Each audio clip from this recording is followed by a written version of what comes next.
I have remembered.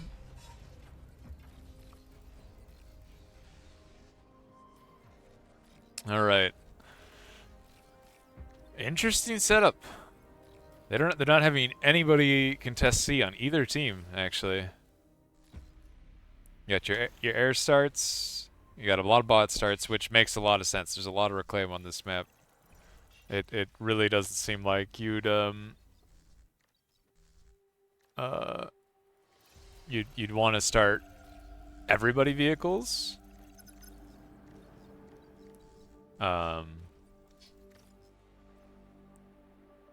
It's there's just too much reclaim. There's too much metal reclaim. There's too much energy reclaim.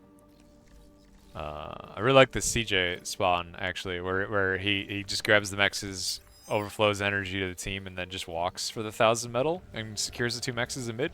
It's pretty powerful. You end up being pretty ahead. Interesting.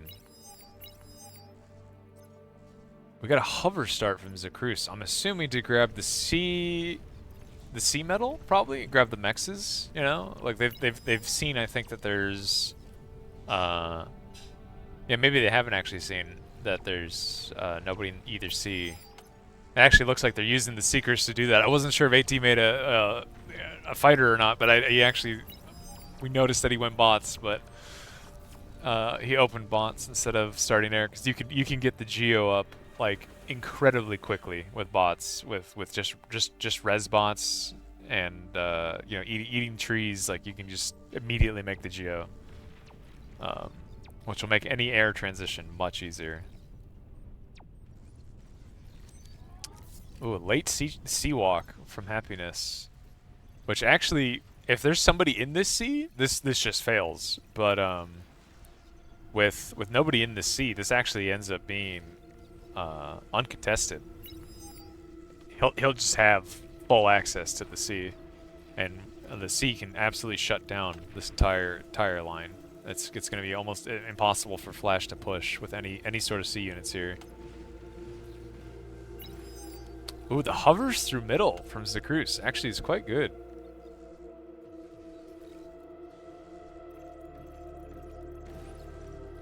Like this offshore, well, will stop CJ from comm walking. Won't actually do anything to stop the hovers from just getting in. Now, admittedly, there's a good chance better strategies made. Shurikens, he's probably got, yeah, they're already here and ready. Like he's can stop this easily. I don't think any small time raids like this are going to be effective unless you get AA. You know, you get like an AA hover or something, but those are also kind of expensive.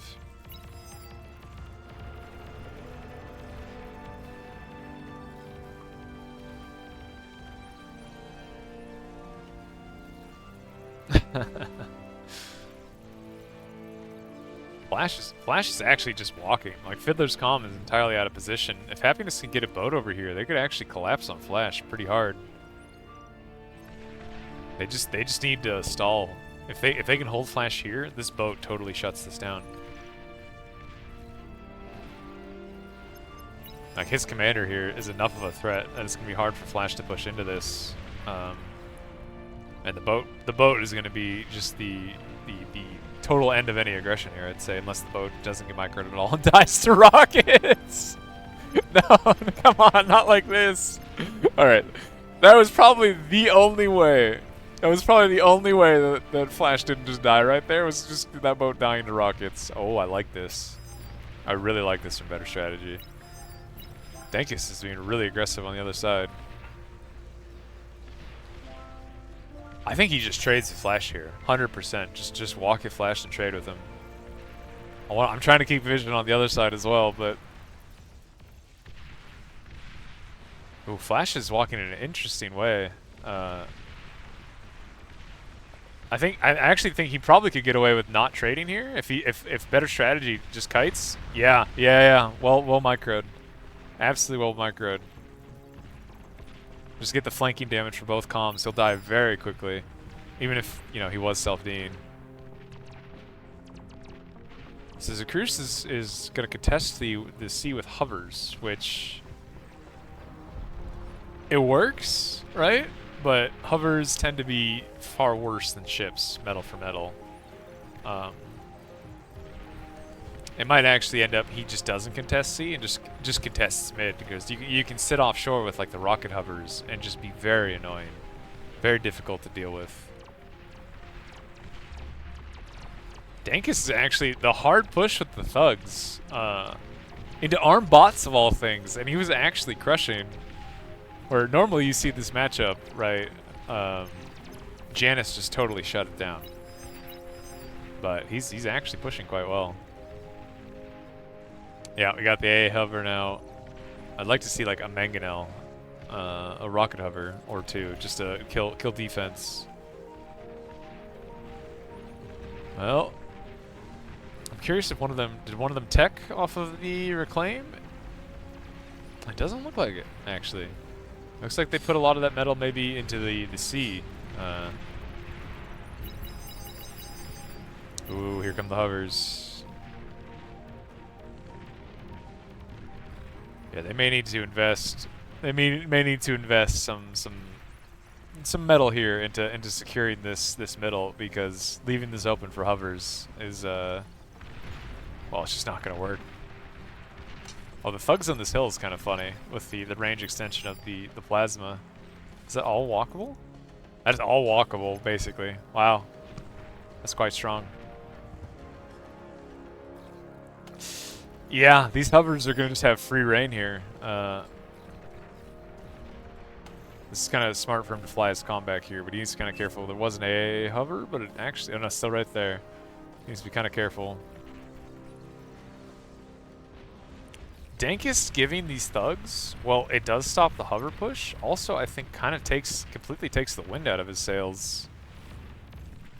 Which, you know, maybe he doesn't even need to push. They own both Cs.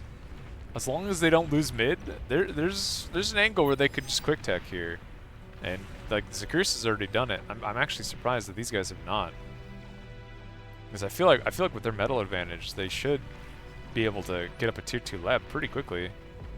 Well, he needs to be kind of careful here. He's taking a lot of chip damage from these crocodiles. Had to think about the name there. I've made hovers so rarely. Ooh, Dankus, this is ballsy. I like it. See, the only downside about this, he kills Lowe's base, which normally would be good, but he doesn't have a whole lot of units to follow it up, and Zakrus already has tier 2. So realistically, while this does kill Lowe, it doesn't matter as much with, you know, there's about to be a bull on the field, and you just won't be able to push that. So it ends, and in the end, I think this just ends up being a feed, right? Like this just ends up being not entirely worth it. Well, Fiddler went tier 2, which is good that somebody did. They with their advantage, as it is. Well, they see the bull. Their advantage is very quickly going to be disappearing, even if it is going to be kind of hard for this bull to push through with all these boats here.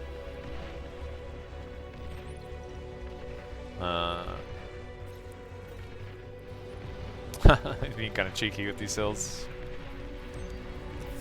It looks like this is gonna stall out a bit until we start seeing, you know, what people's decision making is with their tier 2 economies and like their tier 2 unit comps.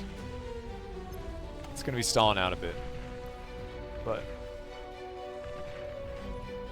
I'm surprised the Envin also decided to go air. Like they have double air in the backline right now. I'm kind of surprised with that. Maybe they're gonna try and go for a big like 2-man bombing run.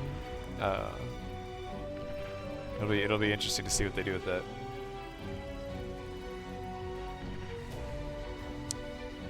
I mean, I think at this point, Dankus has seen that he's facing bulls. He's seen that there's kind of not a whole lot of reason to be making thugs. And yeah, I was gonna say it would be a good idea for him to switch off of making thugs and start transitioning into better units. And it looks like he is doing that. I wonder. I wonder if a destroyer can. The cliff is probably. I was just thinking if they sit in this cove, if a destroyer can hit that geo, but I think the cliff might be too much. The thugs are not known for being able to fight bulls, I will say. Yeah, it's I think just saying they trade poorly is maybe an understatement. They trade very poorly, maybe is better.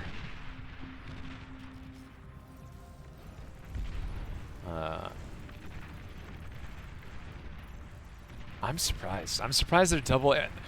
They need to do something with their advantage. They've had a pretty good mech advantage this whole game, but they're rapidly losing that advantage. Ooh, yeah, these bulls are just impossible for him to deal with on tier 1. I mean, realistically, shurikens also could shut this down pretty hard, and luckily they have 2 air players. Surely, surely one of them is shurikens. There's only one little sad whistler, right? Surely one of them has made shurikens to help contest this.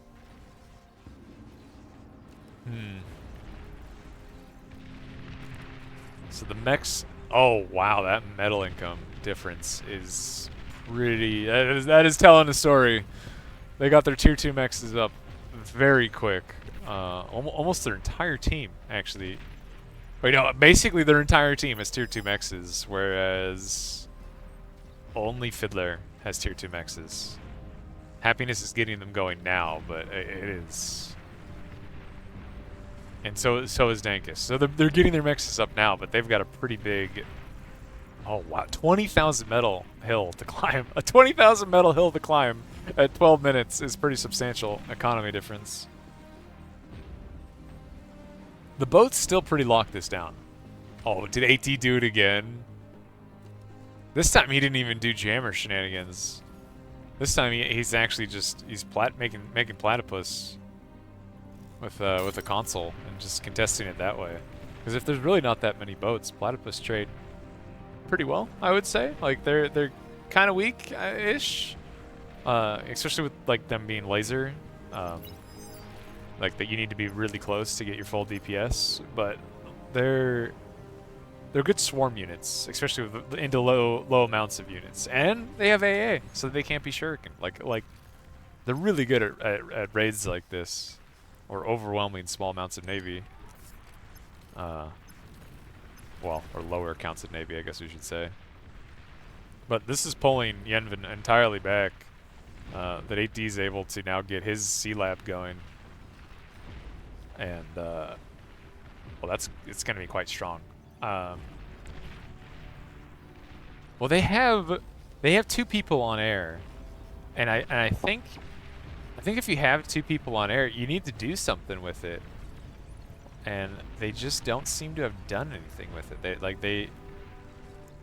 They just seem to have made a fighter wall and some shurikens, and now they're just kind of these platypus sitting next to the lab.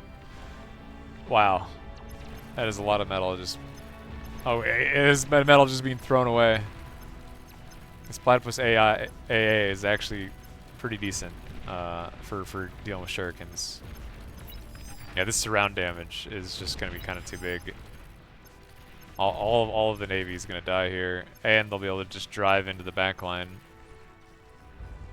This is like 10 platypus, not even a very large investment whatsoever, and well, it's enough. It's going to be interesting to see if they manage to stop this. Like they shurikened one of them, but. So the worst thing you can do when you're against something like this that has AA and they're pushing in at you, and you need to shuriken them. The worst thing you can do is send the shurikens in one by one. 3 platypus just killed that AGO. That's very painful. Yeah, you got to do it like this, where you send them in like one big wave, spread out one big wave. You'd never want to send them in one by one. But yeah, this eco diff is kind of just growing. Not even just metal, but energy. There's a lot of AGOs built. In fact, is it all just AGOs?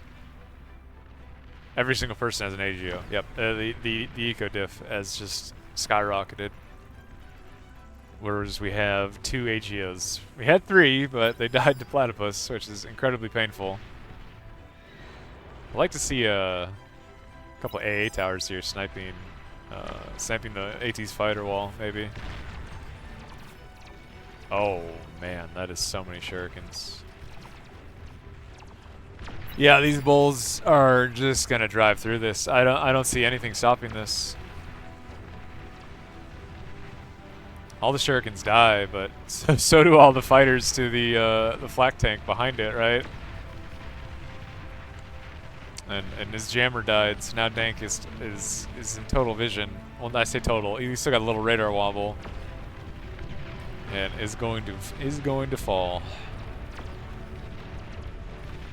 And flak tank kills all the shurikens there. Starlight kills the persecutor. Yeah, I don't know. This fusion maybe is optimistic.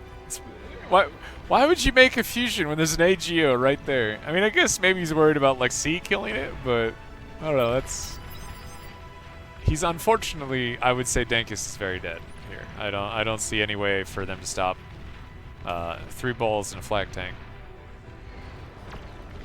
And a Starlight. Let's not forget the Starlight.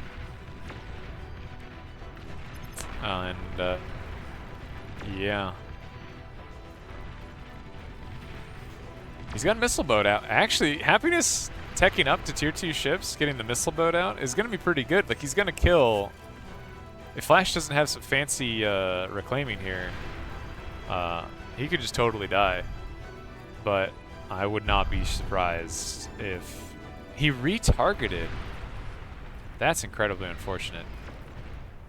Oh, and it's going to die to bulls? Oh, no. Oh, this is very unfortunate micro from Happiness. Losing a missile boat to bulls is, and brutes is very painful. Well, it looks like they killed this push, but kind of have to ask yourself at what cost, especially as the missile boats from 8D are now driving up. Better strategy, swapping C. I actually really like. Did Happiness's calm just die to brutes? Was this his head was poking out of water, I guess? That's really unfortunate. I did not expect that. AT with the transport shenanigans is gonna start abducting some units, it looks like, maybe. Wait, no. I think he just actually box selected everything. Just fight move, just transports. Nice. Nice. This is a good C-switch, I think, for better strategy. You know, you can kind of fight tier 2 boats with tier 1, right? Because you get just a lot more of them. You get surround damage, and it's like AT making, you know, missile boats really didn't expect it. He's swamping now, and will probably very easily be able to deal with it. Just because the economy difference is substantial. Like better strategy can trade very well into this, but just the eco difference for 8D is just enormous. Yeah, and the Shuris will be able to shut this down pretty hard, even with like a single herring. What about Happiness? How's he doing? I'm kind of surprised Flash has not eaten this AGO when they know, like, there's missile boats out. I'm surprised he's not eaten it. Ah, there you go. CJ with the transition to push these missile boats off. And the Shuriken's completely shutting down any rating. These leftovers, man, they're doing quite well right now. He might pop that AGO before the subs get there. Oh, please don't micro. Oh no. No, target the AGO, I beg you. I mean, he doesn't know it's there. He doesn't know if they've eaten it, but he had a moment where he could have just popped that. One more volley, and he pops that. Well, this is just better strategies kicked out of C. There's just a fighter swarm hovering over their side of the map. Like any AA just sitting here, and it all could die.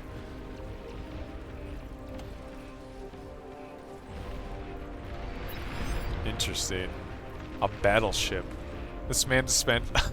I mean, I guess there's nobody else. Like, he's floating and overflowing, so nobody else on his team can actually spend their metal. But that is not a small investment to lock down this side of the sea. Ooh. The subs from the subs from CJ with the shuriken support. Totally gonna lock this down. The seaplane swap I kind of like, but the eco diff is just enormous. Like, they are, wow, they are substantial. They're calling it. Yeah, I was looking at it like this is gonna be really hard for them to overcome. They're 3 times the metal income is. That is not a small lead. That is not a small lead whatsoever. But I think a lot of it actually came down to blue team got their geos up immediately. Like, instantly got all their geos up just off of reclaim, off of the wind being ridiculous. Like, actually basically just the 2 of those, and not really contesting either seas until they had the overwhelming economy advantage to just outright win. Like, they just won. That was a macro win. If anything else, that was straight up just a macro win.